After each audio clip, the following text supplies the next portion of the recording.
am really excited to be here. I am very passionate about the Billings method, and it really has changed my career. I personally learned to chart when I got married, but I never shared it with my patients. I worked in a federally qualified health center, just like Sejal, and I just didn't take the time to talk to people about natural methods. It worked great for me. But then once I saw the side effects and failures of the methods and then the subsequent abortions that were happening, I became very disheartened and thought I went into this to help prevent teen pregnancies and pregnancies because that's what happened to me. And when I saw the effectiveness of the Billings method and the easiness of use and easiness to learn it, they can learn it in an hour and start charting right away.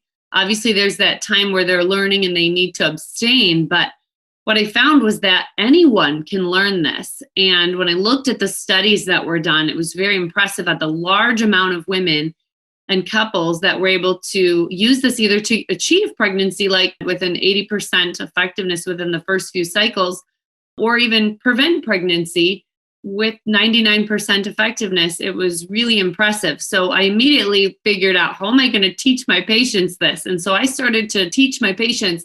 I would block the last appointment on Mondays, and everyone that wanted to learn it would come on Mondays at 4:15. And I would stay for an hour and teach whoever was there. And then their follow-ups would be booked just in regular medical visits in the clinic at 15-minute visits.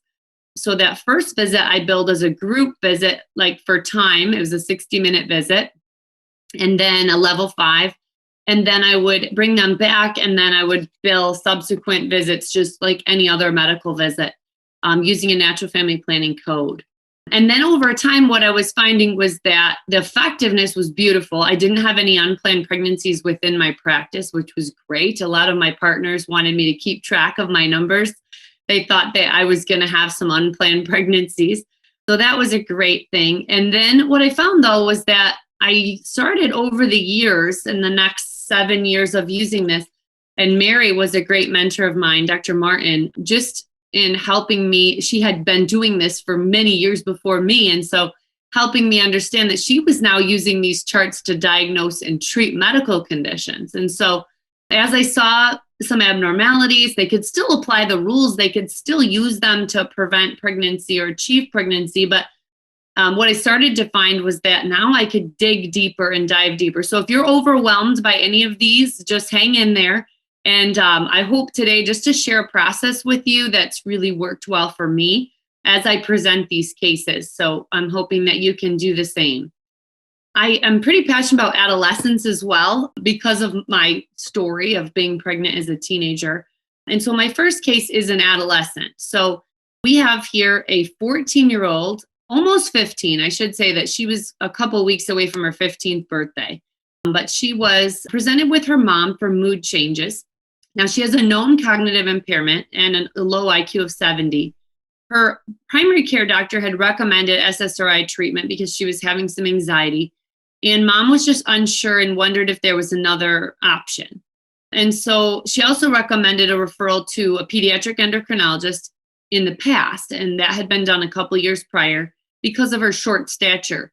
And at that time, mom remembers them saying that her bone growth on her hand x-ray or wrist x-ray was 2 years behind other kids her age, but she didn't remember if they told her to do any follow-up. She said they just said that they wouldn't worry about it. They would just keep watching her. My suspicion is they might have asked her to come back in a couple of years and ensure that her periods were starting normally and things like that. But mom can't recall that. She struggled with mood and controlling her anger. She had severe situational anxiety when she was going to the dentist, blood draws, and any unknown situations, anything outside of the ordinary routine. And her review systems at that time was negative for headaches, visual disturbances, galactorrhea, strenuous exercise, or olfactory dysfunctions. She had a normal, healthy diet similar to her other siblings. She didn't have any food restricting or signs of anorexia or bulimia. And she had not started her periods yet, but mom wasn't too worried because she hadn't started hers until she was 15. Some comorbidities, she did note that as an infant, she had the reflux where she was getting multiple UTIs, so the vesicoureteral reflux. And then She had to be on antibiotics for about a year as an infant. And then she also had a history of GERD that required treatment with Zantac. Eventually, she outgrew both of those and never ended up with any surgeries or anything. She doesn't take any medications at the time. There was no smoke exposure. She's nulliparous, obviously. She didn't have any allergies to earrings, and I'll bring that up in a little bit of why we're worried about that. And then her family history, his dad had pre-diabetes, but he had a really poor diet. And when he changed that, apparently that went away. And again, mom didn't start her period till she was 15 and had short stature as well, and still has short stature. And then she has 4 healthy siblings that mom calls late bloomers as well. So there's some genetic component clearly. Now, again, she was close to her 15th birthday. She only weighed 65 pounds and was 4'10", so BMI of 13.6. Normal, a normal other exam, other than she had underdeveloped secondary sexual characteristics, no breast buds. She didn't have the pubic hair that you would expect. And so she just had sparse hairs there at this point. And then what we did is we put her in a training similar to like Teen Star. There's one called Teen FEMM. But this is what her cycle chart looked like. So, it was a little frustrating for her to go through the training and then have like all dry days. So there's basically no cycle and no androgen priming, which comes before the follicular development, and the non-gonadotropin, the independent phase. So we'll explain that a little bit later. But basically, when you look at this chart, you see it's all dry, nothing seen, nothing felt, and she's anovulatory and there's no cycle as of yet. So what I did was the kind of approach of pelvic ultrasound to make sure anatomy was normal. I did not do transvaginal. She was very thin and young, and so I wasn't going to do a transvaginal. So we just did a transabdominal. That was normal. And then we did this basic hormonal profile that we learned in the Reproductive Health Research Institute training. And so let's look at her labs as we kind of lay this out. Her FSH is 6.8. We want that less than 7. TSH was normal at 1.2. Free T4 was normal. She did have some thyroid antibodies positive here at 21.3. And her prolactin was fairly high at 35. Normal, technically, I guess 0 to 19 according to the protocols. And Dr. Vigil will often say we like it less than 14. But at her age, definitely less than 19 we would want to see. And then cortisol was 20.4. DHEA was really low at 40.3. And remember, DHEA is made in the adrenal gland. And so that is a pretty low number there. And then her total testosterone is low at 15.5. And her SHBG is here. And then she had estradiol that was low at 25, low progesterone. But again, she's not cycling, so we're just checking. And then her vitamin D was 34. So what other studies are necessary when we see that elevated prolactin, for example? So so we want to look at, is there any pituitary abnormalities? In particular, the prolactin comes from the anterior pituitary. So an MRI with a focus on the sella turcica looking for any pituitary adenomas. And technically speaking, depending on which organization you're looking at, if the Endocrine Society says anything above 25, other things say above 50, and still others say even above 100. But most of the medical societies say above 50, but the Endocrine Society says above 25. So that we did was, we talked about the pelvic ultrasound, the MRI, and then also psychiatric assessment because she's having the mood changes. And then relevant tests, the elevated prolactin, the thyroid antibodies, low estrogen, and the progesterone and testosterone. So just overall low hormones, which we would expect. She hasn't started anything yet. And diagnosis, so far as we have this hyperprolactinemia. Delayed menarche is tough to say because she's just 15. And so, anything past 15, she's really looking at as that's not normal. 16. And then the ovarian insufficiency, because we don't see much hormones yet, but we wouldn't if she hadn't started her cycles. And then she has thyroid antibodies, but she's normal. Her thyroid function is still in the normal range. And then there's this question of adrenal insufficiency because she has a really low DHEAS. And this is something that when I first drew this, I didn't know, but I did run this case by the Reproductive Health Research Institute, they have the support that they have. Her brain MRI was negative. Pelvic ultrasound was normal.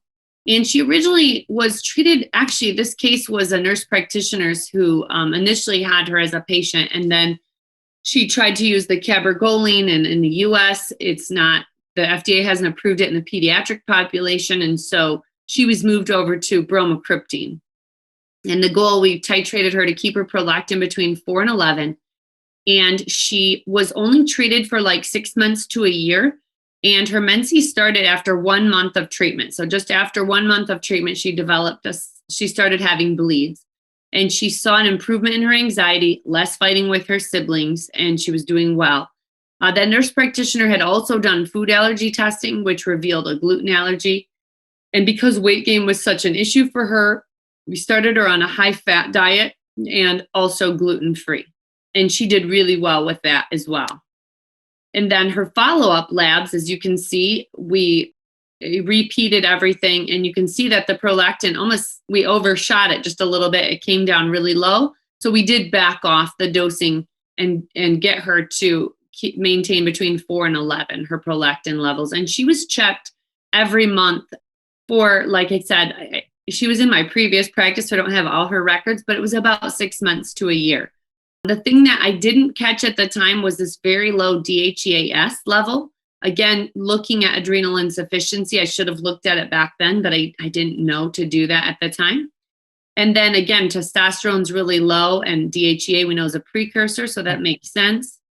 And then estradiol remains low. And then we did supplement her vitamin D, and so she did develop a better vitamin D level as well.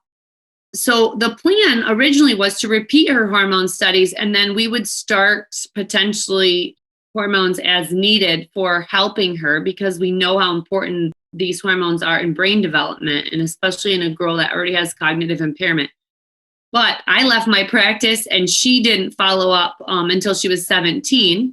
And then she found me on a different format. And so she came back. And at this time now she was on SSRI treatment, citalopram 40 milligrams, which is a pretty high dose for a young girl for anxiety. And mom was saying she wasn't sure if it was working or not. She had now been through the teen training. And so she was charting her cycles. And this is pretty much what they all looked like.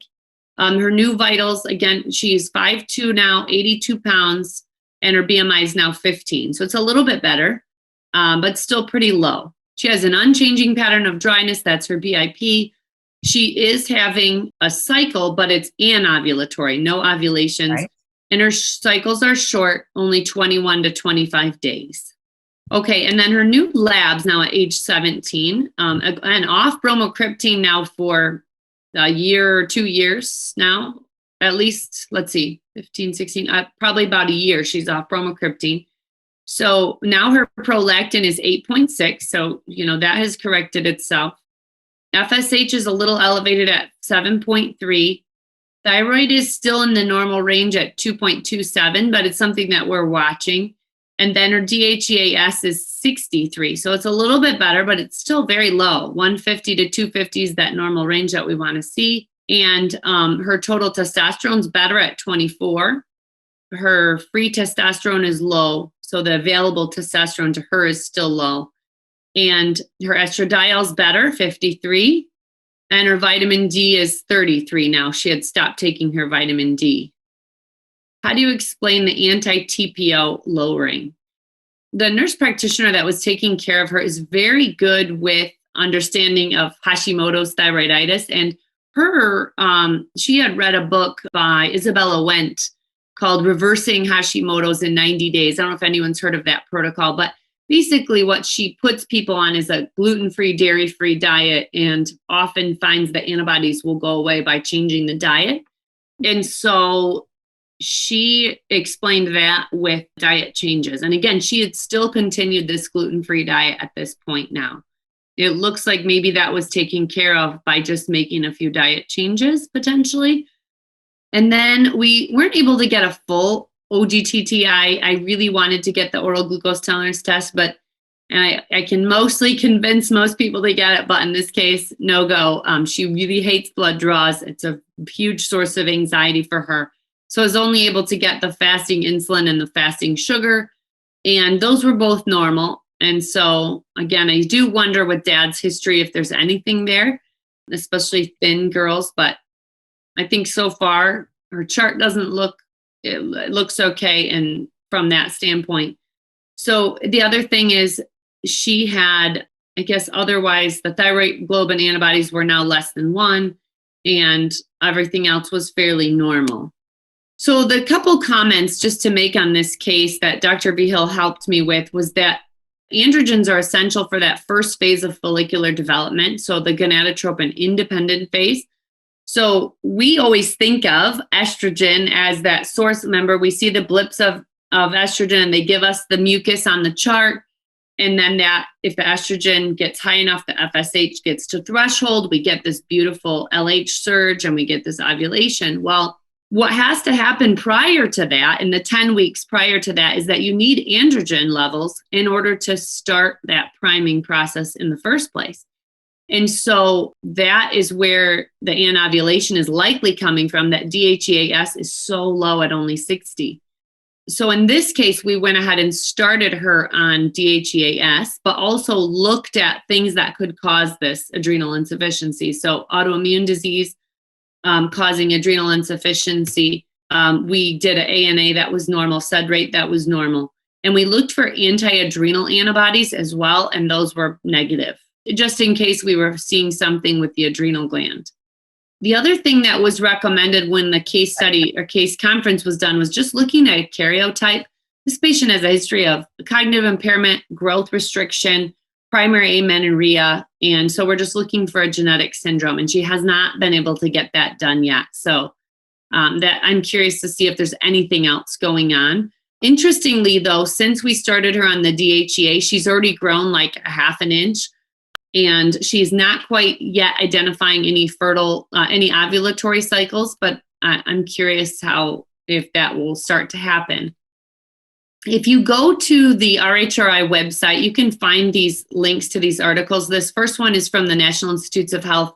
This is just on hyperprolactinemia in adolescents, and it often causes primary amenorrhea. So make sure when you have a patient present with primary amenorrhea that you're looking at prolactin levels. And then just the evidence for doing charting in young girls and helping them identify any issues as they're starting their cycles is really great.